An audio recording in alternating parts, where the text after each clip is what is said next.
Powered by Sports Interaction, Canada Sportsbook. Hello and welcome to Game Over Vancouver. I am your host tonight. I am Samantha. You can find me on Twitter at SamanthaCP_, and I am joined by my longtime Twitter friend and all-around awesome person, Mike Gould. You can find him at Mike T. Gould on Twitter. He writes for Daily Faceoff, does a lot of great work, and not so much anymore, but used to design some very cool hockey jerseys. How are you doing, Mike? I'm not too bad. Thanks for having me, Sam. And yeah, no, those were some fun days. Ended up, I would say my opus was I had a time with the Flames. I'm here in Calgary, and I sort of managed to pull some strings and managed to influence them into doing an Atlanta Flames warm-up jersey. That was That a is lot of awesome. fun to work on for the 50th anniversary of the franchise, and that was something really cool to see in person. But nowadays, yeah, watching a lot of the Coyotes, I find them sort of an interesting team to watch, and it was fun to take in this one. Nice. If you're joining us, the Canucks finally lose a game. Win streak ends at 5. They lose 3-2 to the Arizona Coyotes. Travis Boyd scoring 2 goals tonight. Canucks, as usual for the season, goals from Kuzmenko and Elias Pettersson, basically the two highlights of the season so far. Before Mike and I get into the game, I have to shout out our sponsor. It's March Mania at Sports Interaction, NHL, NBA, March Madness, MLB, and so much more. It's bananas. Play Pinata Picks and Minute Madness, exclusive games with insane odds you can't play anywhere else. Make your next bet with Sports Interaction. Download the app in Ontario or use the QR code you see at the bottom of the screen, or head to sportsinteraction.com/SDPN to get started. 19 plus, please play responsibly. Yeah, so kind of a dry game. I wouldn't say it was like the most exciting hockey I've ever seen. But the Canucks managed to lose. The Coyotes played Prosvetov second game. I think he's won both games, right? This season, yeah, I think he's played a couple of games before this season, but really not that many. Like career games, no more than 5. And Wow. he did okay. He did well. Which the thing about Prosvetov is his AHL save percentage has never been above 900. So he's come up here and he's doing okay. I I was looking him up before the game, and I think he came into the game with a .975 save percentage, which is pretty Yes, good. yes. Yeah. What stood out to you for this game, Mike? Well, Andrei Kuzmenko stays hot. I love Andrei Kuzmenko. Who doesn't? Yeah, absolutely. There's all the talk about the Calder Trophy rules, and being from Calgary, it was our fault that they were changed, because it was Sergei Makarov back in 1990 who won it when he was 31. And I personally think that with the way that the landscape has changed, back then you were seeing way more guys staying over. It was right at the start of guys coming over from Russia in the first place, and so that's when you were seeing guys defecting when they were 30 and 31, and they were really it's just not something you see anymore. So Yeah. I really think Kuzmenko should be in the conversation, but he's not. But I don't know. That was his 30th goal of the 34th goal of the season? 34th My goal. goodness. Yeah, he's just been such a breath of fresh air for that team. They needed somebody with his personality, and I understand the not being happy maybe about them not trading him, but you know what?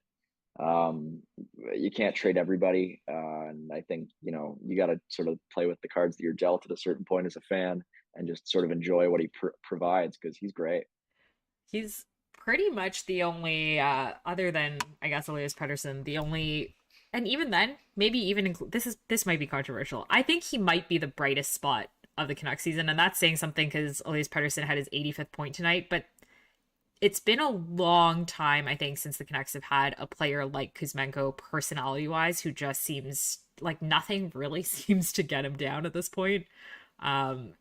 Trading food with fans, incentivizing people to sneak increasingly crazy meals into Rogers is pretty, something for the fans to look forward to, because there It's hasn't been a whole lot to smile about this season. it's something to chew on, and a lot of these rebuilding teams, they get into a dirge, and I shouldn't say rebuild associated with the Canucks, but they get into that sort of pattern where no games are meaningful at all. and having a guy like Kuzmenko, and also Beauvillier staying hot as well. A couple of assists there for him, and I did laugh at Patrick Allvin, or if it was Jim Rutherford or whoever, when he said the thing about the 3 first-round picks coming back from Bo Horvat. But boy, that is turning into a pretty good little sneaky ad for Anthony Beauvillier, and yeah, I think he's a guy who just really needed to get out off of Long Island, and yeah, really nice little pickup there. Interesting. What a change of scenery can do. Do you think? So this is where this is obviously going to go next. Beauvillier is going to, I think, based on this performance, command a higher contract. Yeah, I would say. Do you think he sustains it, or do you think the Canucks once again overpay on the basis of this? Oh, well, I mean, I don't think the Canucks should be signing him to any contract. It was my buddy JD Burke who was saying on Twitter today that the Canucks will probably get duped into signing him again because they think they're going to be able to compete with him, and sort of pull the old Tanner Pearson maneuver where they got him for good Branson and he turned out to be pretty good. And so they were like, oh, well, we'll just sign this guy to another contract instead of, trading him for this increased value that we could recover. I mean, hey, I think Anthony Beauvillier is a really good little, almost like a Connor Garland-ish type of player. He's not the player the Canucks need in the long term. I mean, he's a guy who, I look at the Coyotes, and they got paid to take on Shane Goss to spare a couple of years ago, and had he not been hurt a month before this past trade deadline, they might have been able to get a second round pick for him. And they still ended up getting a third. And that's the sort of move they should be making with Beauvillier. Yeah, absolutely. But this team has never heard of the concept sell high. Not No. not something the Canucks do. Okay, getting back into this game, what were the biggest stories of this game for you? Like, what stood out to you? You know what? I thought Thatcher Demko had himself a really good game. The Coyotes, I mean, they took 27 shots and they scored on 3 of them, but I thought the Coyotes had the lion's share of the chances in this one. And Barrett Hayton, I mean, he was, I tweeted it during the game. Demko was just giving him fits. He had so many good opportunities. That Coyotes top line has been humming for quite a while now with Keller and Hayton and a revolving cast of wingers. And Hayton had a lot of chances. Michael Kesselring had a bunch of chances too, for just out of nowhere. Yeah, so Thatcher, and I haven't kept up to date with Thatcher since he came up from injury. I know he came out of the gate after he got back with a bunch of really good performances, and it looks like he's largely kept that up. So you know what, that's a good sign, because he was really fighting it at the start of the year. I know, Yeah, it was and a then he rough start. got shut down for quite a while, and so I mean the Canucks need Thatcher Demko to be anything close to what he has been if they want to do anything. Yeah, I mean, to your point, I think Patrick Johnson from the Vancouver province at Rising Action said the Coyotes had 16 scoring chances to the Canucks 4 in the second period at even strength, which is not great for the Canucks, but real good for the Coyotes. Yeah, yeah, they were dangerous. Yeah. I want to we don't I don't talk about the Coyotes very much. Yeah. I don't watch them as much as I probably should, but Hmm. I do know that Clayton Keller has been having quite the season. I think Yeah. Kraus is having a great season. Yeah. I really didn't think that I Kraus has just been, I think, a lot better than I thought he would be. He's getting a lot closer to who I thought he was going to be as a player than he had been over the last couple of seasons. Can you talk to us a bit about the Coyotes and whether the performance tonight surprised you? Whether you think they're somehow playing themselves out of a top round, like a top 5 draft pick? And Well, it didn't surprise me at all, because this has sort of been the story of the Coyotes season. They're on a 7-game point streak, and this is the second really long point streak they've been on in the last 2 months. And yeah, they're way out of the Bedard sweepstakes at this yeah, point. I mean, they're probably going to be picking 5th or 6th, somewhere in there. This is a team, Lawson Krause was a bit of a meme for a while because he was one of those quintessential overrated power wingers heading into his draft year. And it was a really good draft year with Connor McDavid and Jack Eichel and Mitch Marner and all those guys at the top. And there were people who were lumping Krause in with those guys, and it was always going to set him up to fail. And the Coyotes picked him up from Florida just a year actually after he was drafted. And yeah, he the last couple of years has turned into a guy who, regular 20 goal scorer. He's great, and his underlings match that. What I think stood out to me, and not as great for the Canucks, is that the Coyotes' top line looked pretty good even without Nick Schmaltz being on it. He's been out the last couple of games. He's unfortunately regularly hurt for this Coyotes team. And so, but yeah, Keller is the first Coyotes player in 10 years to score 30 goals and 70 Wow. points in a season, which is crazy. Although maybe not that crazy when you consider it. But they just, yeah, they've never picked first. They've never picked second. And so it's what it could, I mean, which might surprise people given how long they've been out of the playoffs. But yeah, they've never had that real number one or number two pick. And so they've had to sort of make do with lower first round selections. And Keller is really coming along and developing into one of the NHL's elite point producing wingers, and up to 72 points this season. He's been fantastic. He's almost to what he's to this Coyotes team what Elias Pettersson is to the Canucks. He's that good. Yeah, he's been a lot of fun to see even just in highlights packages. Um, just flipping through the chat quickly, Peter wins as Tank is alive, baby. Peter's one of our most dedicated tankists. Kaya says, I Oh do yeah. not regret sleeping through that game. Yeah, I mean, Kaya, it's basically the same thing. I think sleeping through that game is more or less the same as watching it. We have a lot of pro tank members of Canucks Nation in the chat. I think I am very much on the record as being pro tank. El Taco says, awesome game, Canucks. Connor Bedard sweepstakes back on. I do think that the Canucks have also played themselves out of the Connor Bedard sweepstakes. I do not think that is going to happen. That 5-game win streak did not help. I think they're now tied with the Coyotes in points, but they've got 2 games in hand. Yeah. Not great. Not great for the Connor Bedard sweepstakes. Not great for the Adam Fantilli sweepstakes. If you were the Canucks GM, Yeah. what do you think you would do about this team? Well, That's a loaded question. I mean, yeah, that's kind of like asking, what I would do about, the foreign policy of the United States. I mean, it's just such a difficult question to wrap your head around, because, there's so many issues to fix with this Canucks team.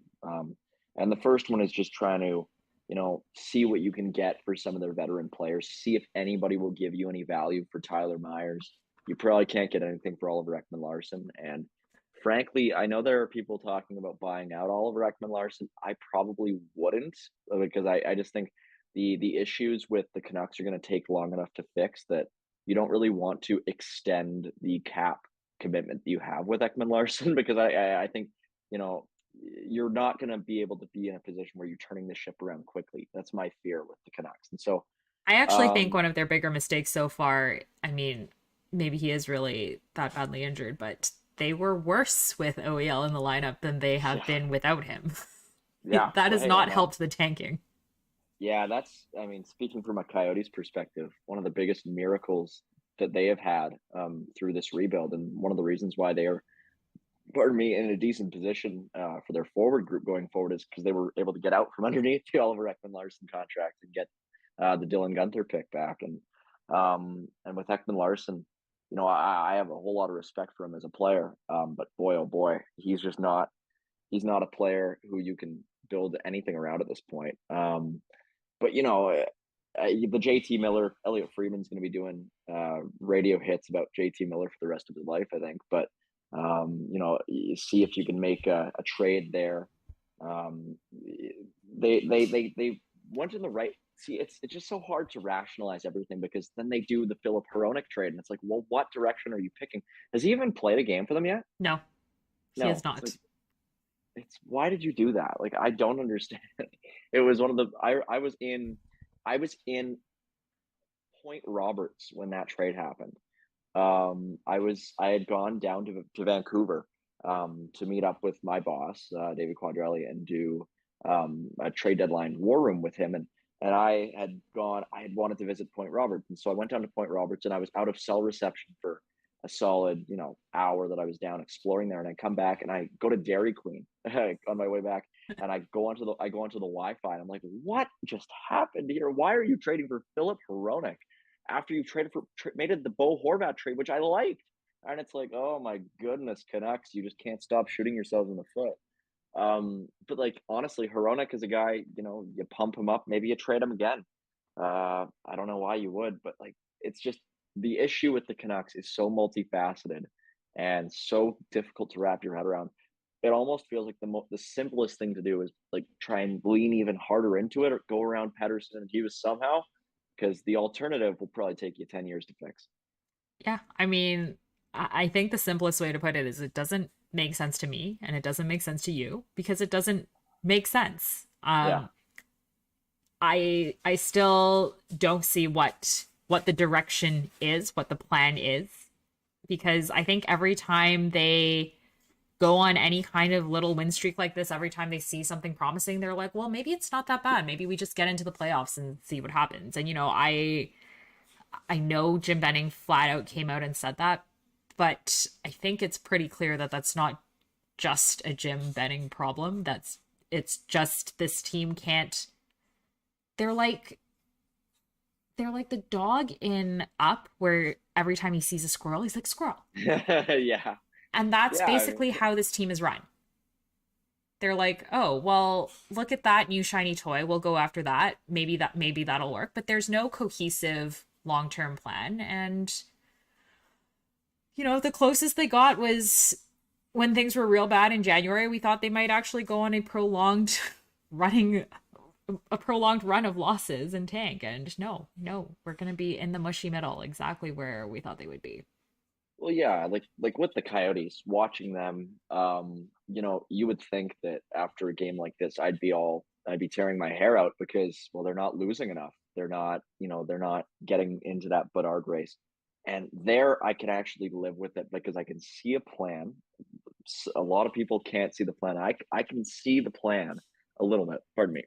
But like they have got Logan Cooley already, but also like they're such a young team, and I think they're a team that people underestimate a lot.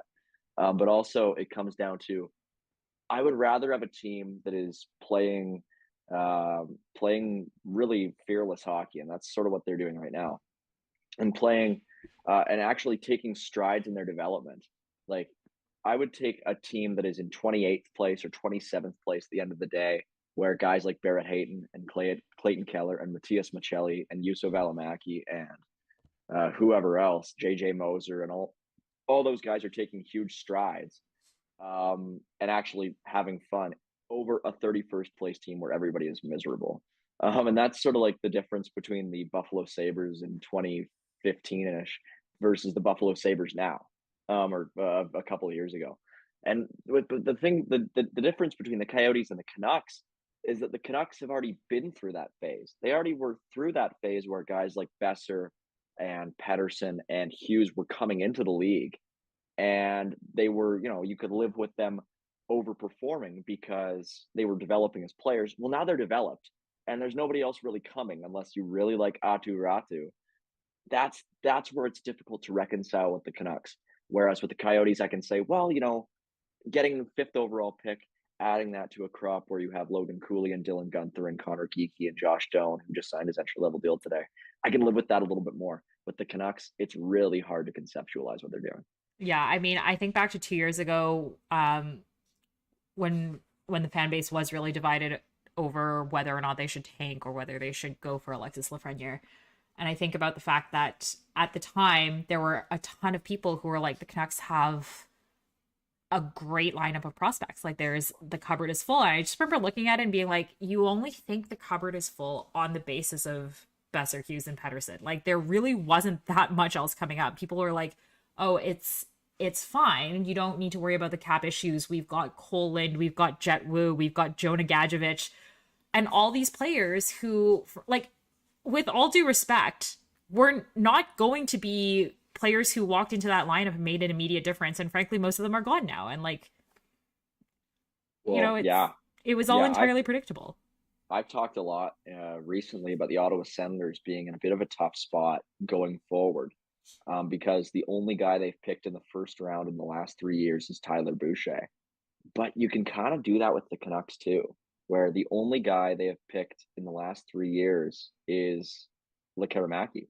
And it's like, you got to be making more picks than that. And it's like, ugh, like you can't put all your hopes on one prospect. Like if the Coyotes were really short-sighted, they would say, "Oh, we've got Logan Cooley. He's coming. We can go up right now."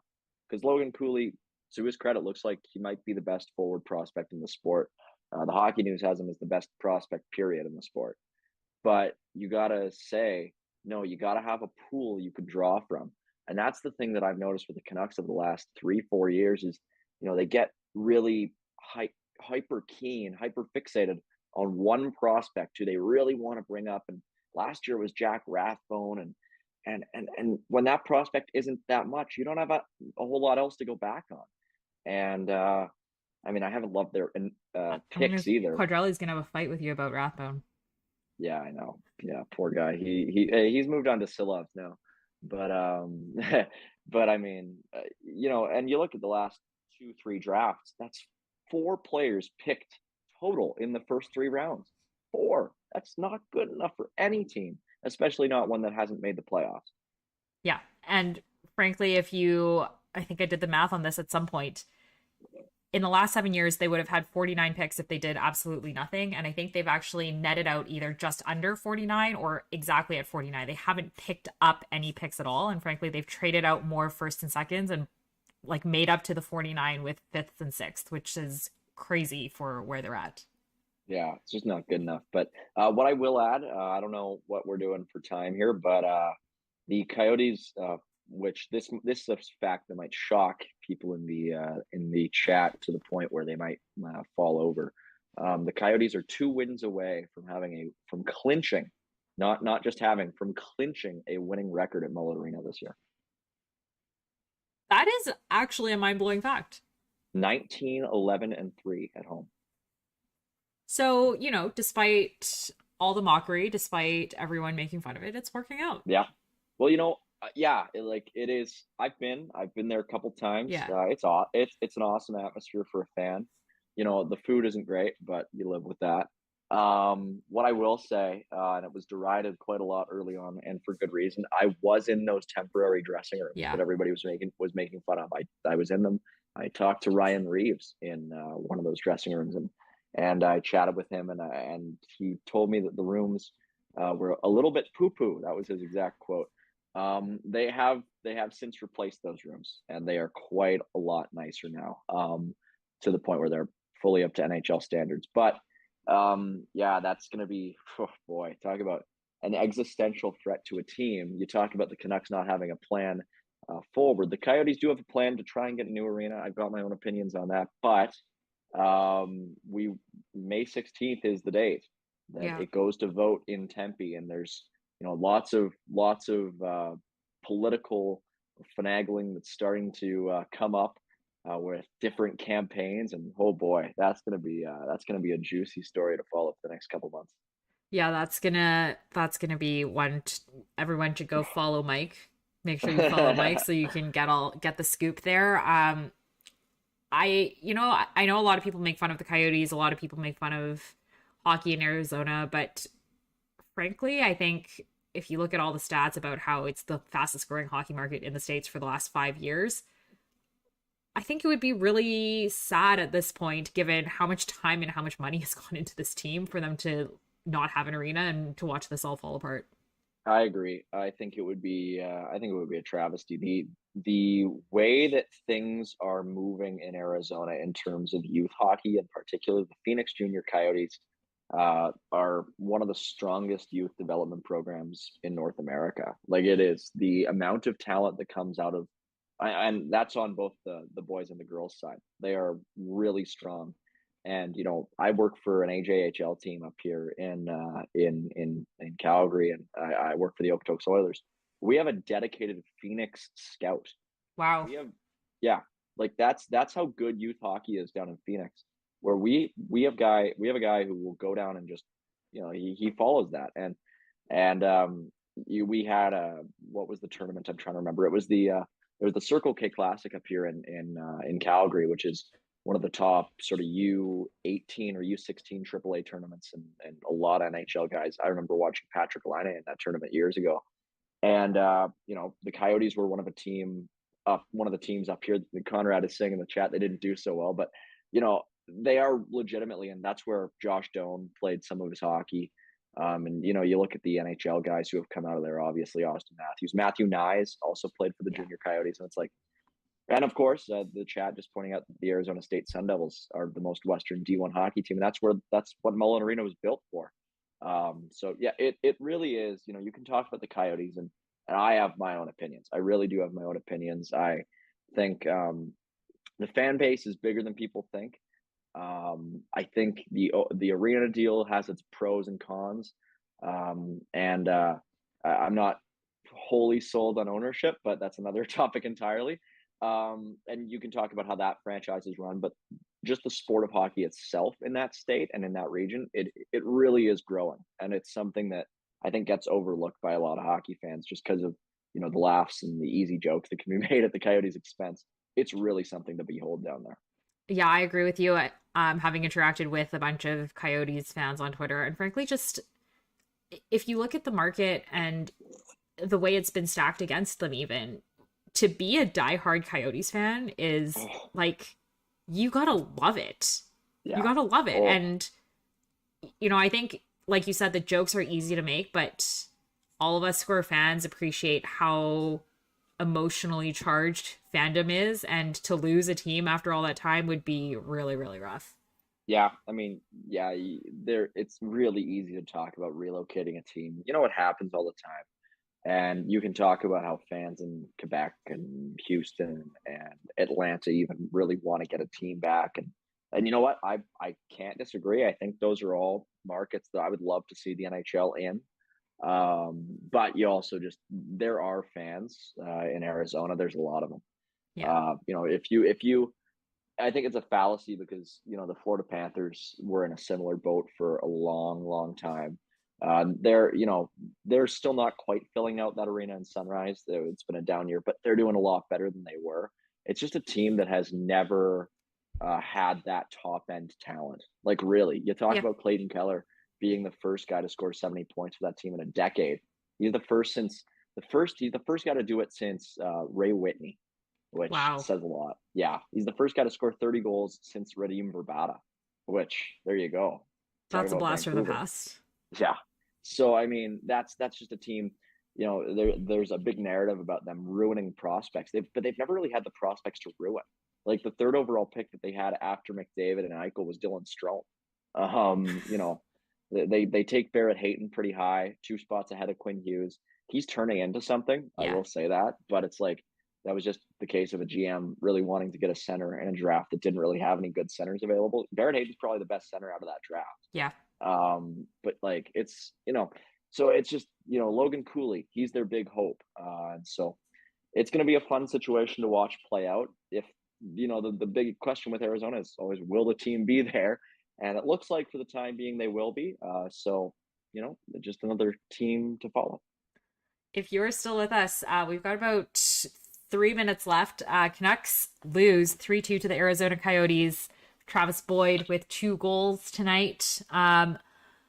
Okay, have you been following this draft closely? Yeah. I'm a big fan of this draft, and I think everybody else is too. And the Canucks, I mean, I think every position for the Canucks is a position of need. But there's a lot of guys, both the Canucks and the Coyotes, who I think are guys who could really do a lot of good. I mean, right now they would be picking back to back in this coming draft, with the Coyotes picking 1 spot ahead. So, with the Canucks, I do think they could use another defenseman. Yeah, the guy who was getting go ahead. You're preempting my question. I was gonna say, if you were in charge, who do you think the Canucks should take? Like, who are the top options? Yeah, so there's a lot of good guys, but the defense crop this draft has widely been perceived as maybe its weakest aspect. That being said, there is one guy who's really skyrocketing up a lot of boards lately, and that's David Reinbacher. Reinbacher is a 6'2" Austrian, so he's Thomas Vanek's countryman, and he plays in the Swiss National League. And here's the big stat with Reinbacher. He's a right shot defenseman, and he has 22 points the last check that I checked in the Swiss League this year. 22 points in 46 games. He's got 2 points in 3 playoff games. When Roman Josi was his age, he was playing in the exact same league, and Josi, the year before he was drafted, had 8 points. Wow. So, yeah. And the Coyotes have a defenseman, JJ Moser, who wasn't even in that league when he was 18. So the fact that David Reinbacher is 18, and he's relatively old for this year's draft class, but he's a guy who the Canucks, boy, oh boy, that is, I think if he's still there, he's a guy who's gone from like being top 30 to top 20 to top 10 to the point where he might go top 9, 8, 7. He's really going up there. And he's a guy who the Canucks and the Coyotes, quite frankly, could really stand to snag if he's there. Yeah, you're getting some support in the chat from AJ Hayfley, the Avs beat Yeah, writer. Reinbacher rules. yeah, yeah, he does. And another guy who might go higher is Colby Barlow. He has a ton of goals in the OHL this year. He's a forward. That's a guy, Colby Barlow, Andrew Crystal, guys sort of in that. If the Canucks are going for a forward, that's who I think they would be well suited to pick. Good to know. All right. Thank you so much for joining us. If you guys are in the chat, make sure you go give Mike a follow if you don't follow him already, at Mike T. Gould on Twitter, and go read all of his work on Daily Faceoff. Thanks so much for joining us. Canucks lose 3-2 to the Arizona Coyotes, and we will see you next game, and hopefully they go on a losing streak.